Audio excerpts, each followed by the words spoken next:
Assalamualaikum. Di pertemuan kali ini kita akan membahas tentang grafik fungsi sinus untuk matematika peminatan kelas 11.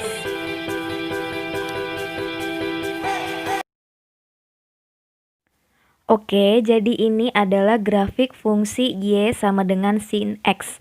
Nah, ini yang akan menjadi patokan kita untuk menggambar grafik fungsi sinus ya.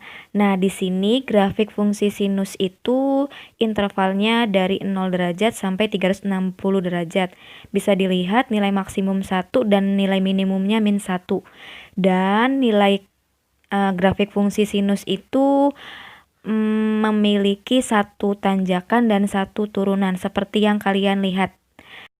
Dan fungsi sinus juga memiliki periode sepanjang 360 derajat ya. Oke, jadi ini yang sudah kalian catat di pertemuan kemarin ya, di pertemuan sebelumnya. Nah, yang tadi udah Ibu berikan grafik fungsi sin X ya.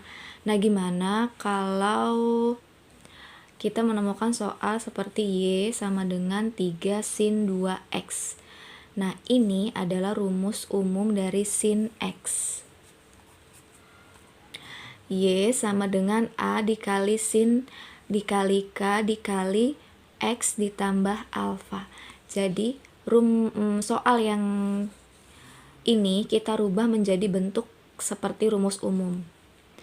Oke, berarti Y sama dengan 3 tetap, sin tetap 2. Nah, ini kan 2X ditambah, tapi alfanya nggak ada, sudutnya nggak ada. Berarti kita rubah seperti ini bentuknya.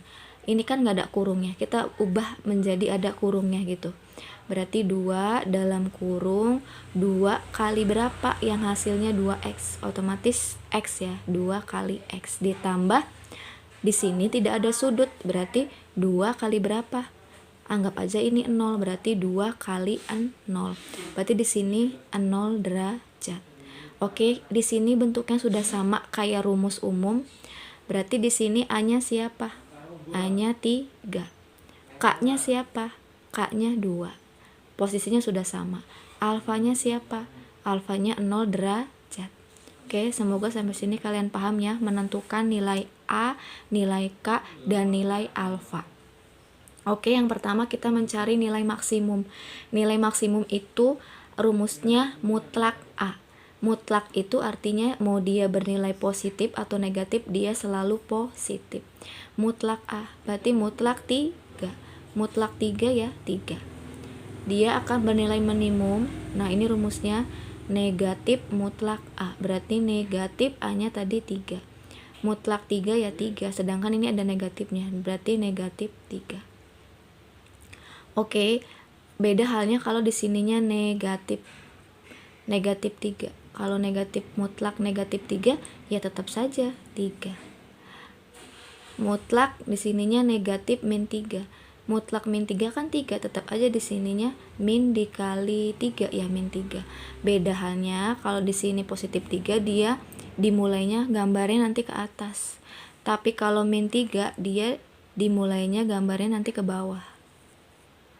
Nah, di situ sih perbedaannya.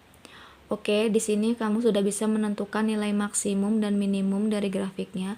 Sekarang kalian mencari periodik atau gelombang.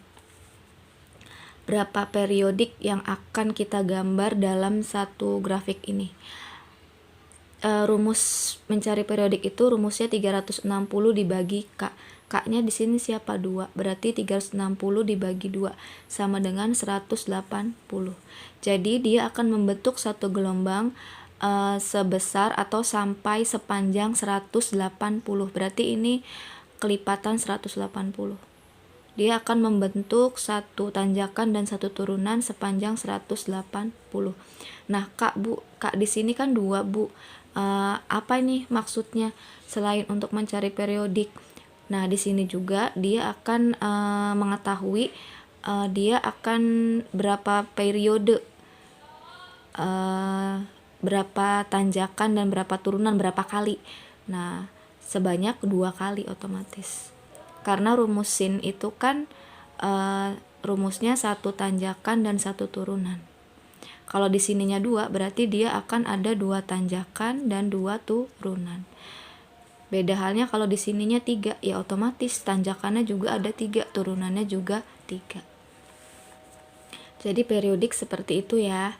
Nah, di sini ada kalau dia positif alfa, dia akan geser ke kiri sebanyak alfa, sebanyak derajat. Nah, derajatnya siapa? 0. Karena di sini 0, kebetulan 0, maka dia akan dimulai dari 0. Beda halnya kalau di sininya 90 derajat. Dia akan geser ke kiri. Berarti ke kiri digeser sebanyak berapa? Karena 90 ya digeser sebanyak 90. Berarti dimulainya dari negatif 90. Kalau 45 plus 45, dia digeser ke kiri sebanyak 45. Kalau di sini 0, berarti dia tetap dimulainya dari 0. Kalau dianya soalnya min 0 atau min 45, dia akan dimulai dari 45. Dari sini mulainya tanjakannya. Kalau ditambah 90, dia mulai dari sini tanjakannya. Dari 90, bukan dari 0. Oke, semoga paham ya. Ini dilewati saja tahapannya. Oke, kalau semua unsur-unsur yang udah kamu tahu, kalian tinggal menggambar grafiknya. Di sini kita maksimum 3, berarti di sini kita gambar sampai 3. Kita udah gambar diagram kartesiusnya ya, Ibu sudah gambar. Karena maksimum 3 berarti di sini sampai 3, minimumnya sampai min 3. Berarti tulis di bawahnya sampai min 3. Oke, di sini udah tangguhan. Dia akan mencapai maksimum 3 dan minimumnya min 3. Nah, ini dibutuhkan untuk apa, Bu? Kayak tadi, satu periodiknya sepanjang 180. Oh, berarti dia tuh harus kelipatan, dimulainya dari 90. Karena dimulai dari abis 0 ya, 0, 90, 180, 270, 360. Karena satu periodiknya itu sampai 180. Nah, ini gambarnya kita dimulai dari 0. Nah, kita gambar di sini kan titik maksimumnya. Nah, ini satu gunungan, satu tanjakan, dan turun lagi satu turunan sampai 180. Nah, inilah namanya satu periodik. Tuh, satu tanjakan dan satu turunan. Tuh, 180 kan. Nah, sedangkan mintanya K-nya kan ada 2. Oh, berarti gelombangnya juga harus ada 2. Nah, berarti dia bikin lagi, mulai lagi. Satu tanjakan dan satu turunan. Nah, oke. Jadi Kak di sini itu untuk menentukan, oh berarti tanjakannya ada 2, turunannya juga ada 2. Periodik 180. Oh, berarti panjang satu periodik itu sampai 180.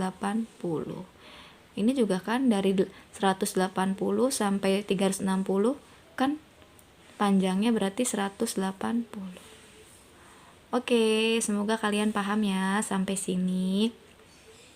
Jadi nanti kalau kalian menemukan soal di sini K-nya 3, berarti otomatis periodiknya ada 3 ya gelombangnya. Nah, 1 gelombang, 2 gelombang. Oke, semoga kalian paham. Oke, kalian kerjakan latihannya ya. Sampai ketemu di pertemuan selanjutnya. Assalamualaikum.